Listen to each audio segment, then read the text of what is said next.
Krak shal hora pherang kokjagai thika bisidam chini omoni khoroksa borok mung biplop das tongthai sabrum Bijoynagar Botala amchayo party mungna ti amche ganangai nungjakha khakhamung haino he krak shal hora nako thui tongmani jorao asomsa pherang kokmani bai sagodo khomanmani sabrum Bijoynagar Botala amchini biplop das mungoi bisidam chini omoni khoroksa borok party mungni yagolo logi logino sabrum sakam nago tlangi thanga bonok kamini bororok ফিয়াবা থেকে হানি শাখা বনার শাকাম নাউনি শাক নাইনি rock আপনার নাম কি?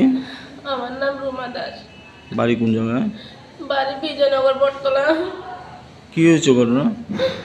ঘটনা হয়েছে কালকে রাত্রে ঘুমেতে ঠাড়া মারছিল, তো ঠাড়ার সঙ্গে সঙ্গে হে লগে লগে নিঃশ্বাস ঘুরে তো হচ্ছে না, লগে লগে এবার দৌড়াইছে গ্রামবাসী ডাক দিয়ে এবার লগে লগে দৌড়ায় হসপিটালে আসছি। এরপর ডাক্তারবাবু কইছে যে না এই মৃত। কটার সময় আনছেন হাসপাতালে? 3টার দিকে আনছি। ওর নাম কি? ওনার নাম বিপ্লব দাস। বয়স কত? 31-32 বছর হয়েছে। এখন কই আছেন আপনারা? ওখানে সাবরুম হসপিটালে আছি। এর একটা ছেলে আছে, বাড়িতে কান্দা আছে বাবা লাগে। Party mungna kitingai belai no kha khamlai jak tabuk no khuni borok no khoboi amsani jotolo korok. Bureau report chini khorang.